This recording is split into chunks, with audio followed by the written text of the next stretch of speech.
ہمارے بدن پہ اتنے بال نہیں ہیں جتنے رسول اللہ کے احسانات ہیں۔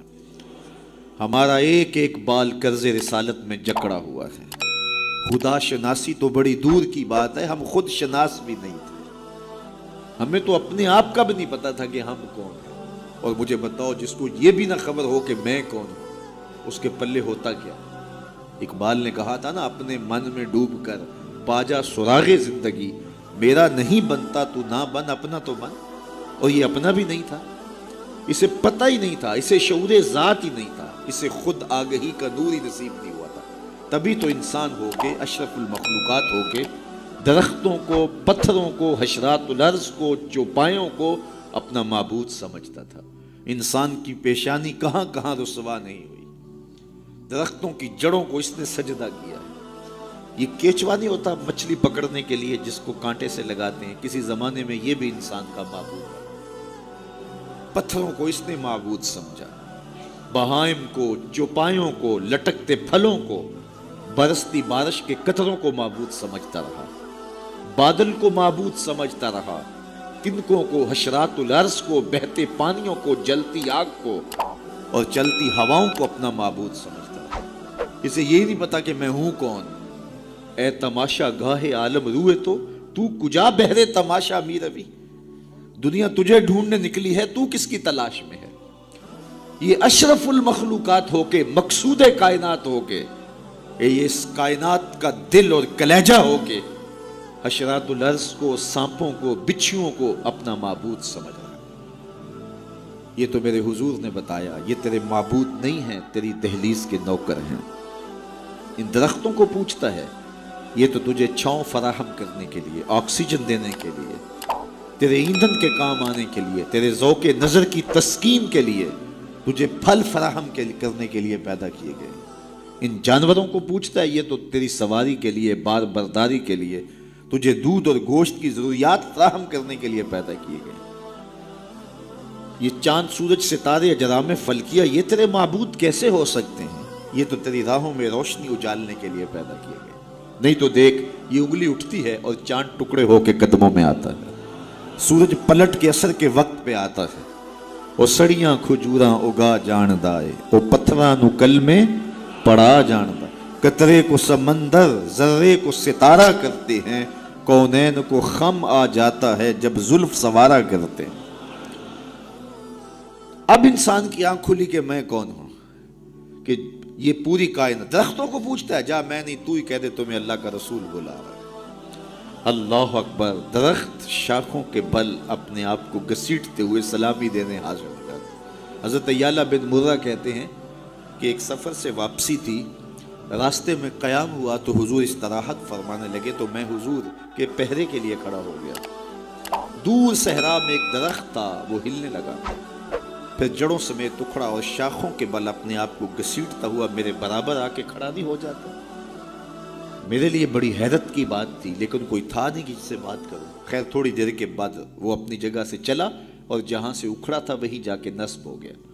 حضور بیدار ہوئے تو سلام عرض کرنے کے بعد میں نے پہلی بات یہی عرض کی، میں نے کہا حضور وہ سامنے والا جو درخت ہے تھوڑی دیر قبل اپنی جگہ سے اکھڑا تھا، شاخوں کے بل اپنے آپ کو گھسیٹتا ہوا یہاں آیا، رکا، جھومتا رہا، پھر واپس چلا گیا۔ حضور نے حیرت کا اظہار نہیں کیا، میں تو سویا تھا، تفصیل سناؤ، کوئی آندھی آئی، کوئی جھکڑ آیا، کوئی طوفان آیا، کیسے اکھڑا؟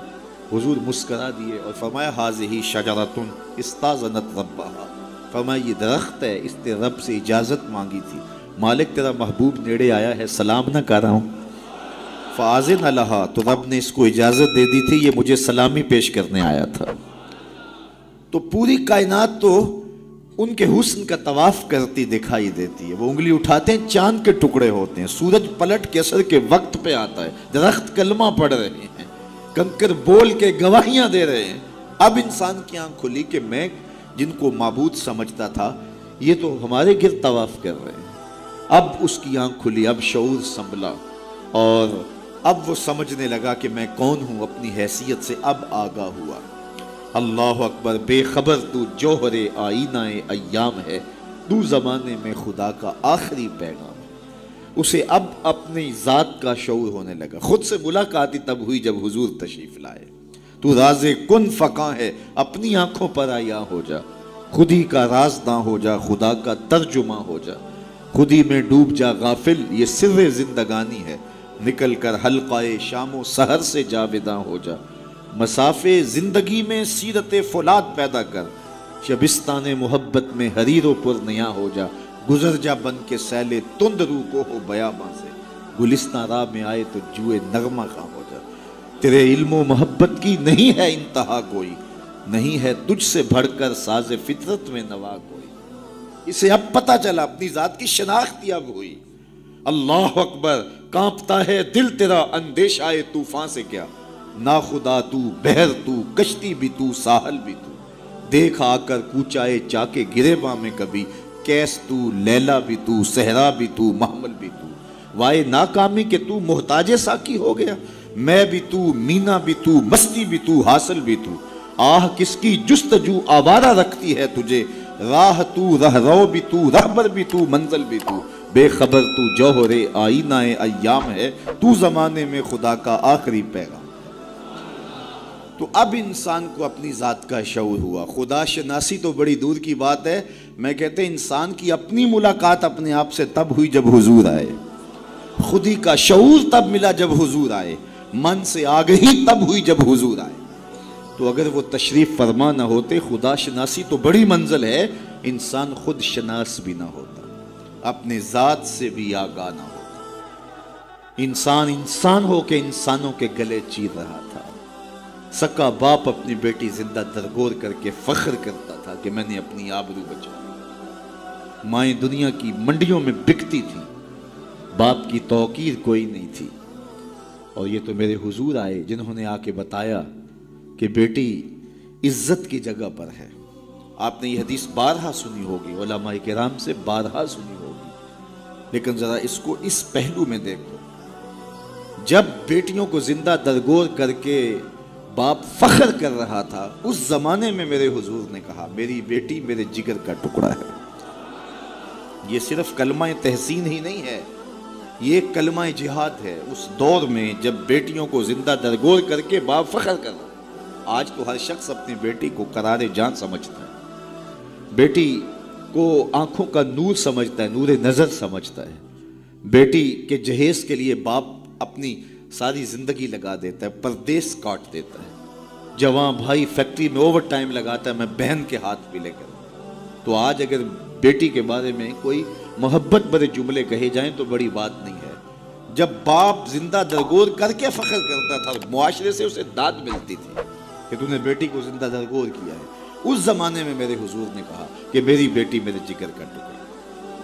اللہ اکبر، کیسی تبدیلی آئی۔ ایک موقع آیا، فرمایا کہ جو دو بیٹیاں یا دو بہنیں ان کی اچھی تربیت کرے اور ان کو پروان چڑھائے اور ان کی اللہ کی رضا کے لیے شادی کر دے تو قیامت کے دن وہ میرے ساتھ اس طرح قریب ہوگا جس طرح یہ دو انگلیاں قریب ہیں۔ تو مجلس میں موجود ایک صاحب اٹھے، کہا حضور اگر کسی کی دو بیٹیاں نہ ہوں تو ذرا اس کے پیچھے جھانکنے کی کوشش کیجئے، کہاں بیٹیاں زندہ درگور ہوتی تھیں اور کہاں ایک بیٹی والا سوچ رہا ہے کاش کہ میری بھی دو بیٹیاں ہوتی اور میں یہ احساس پاتا۔ تو یہ معاشرے کو ایک رنگ دیا، معاشرے کو ایک آہنگ دیا، خدا شناسی بھی دی، خود شناسی بھی دی، انسانی حقوق جو پامال ہو رہے تھے ان کو بحال بھی کیا۔ انسان اپنی عزت برباد کر رہا تھا، اجرام فلکی اور مظاہر فطرت کے سامنے ان کے چرنوں میں جھک کر کے اس کو اس کی خودی کا سبق دیا کہ تو کون ہے اور کہاں کھڑا ہے۔ ایک شخص ایمان لانے کے بعد حضور کی خدمت میں حاضر ہوا اور کرتا ہے جاہلیت کے زمانے کی دو باتیں ہیں، ایک یاد آتی ہے تو ہنسی نہیں رکتی اور ایک بات یاد آتی ہے تو آنسو نہیں تھمتے۔ کہا وہ کون سی دو باتیں ہیں؟ کہا وہ بات جو یاد آئے تو ہنسی نہیں رکتی وہ یہ ہے کہ میں ایک لمبے سفر پہ گامزن تھا، میں نے سفری معبود پتھر کا بنا ہوا ایک بت بھی اپنے سامان میں باندھ لیا کہ راستے میں پوجا پاٹ بھی چلتی رہے، لیکن جب سامان اٹھایا تو سامان بہت بوجھل تھا، میں نے سوچا کہ یہ تو میں اپنے ہی معبود کے بوجھ تلے دب کے رہ جاؤں گا، تو میں نے اس کو نکال دیا اور آٹا یا ستو گوندھ کر کے میں نے ایک چھوٹا سا معبود تیار کیا اور اس کو دھوپ میں رکھ کے خشک بھی کر لیا کہ مزید ہلکا پھلکا، اور اس کو اپنے سامان میں اپنے ساتھ رکھ لیا۔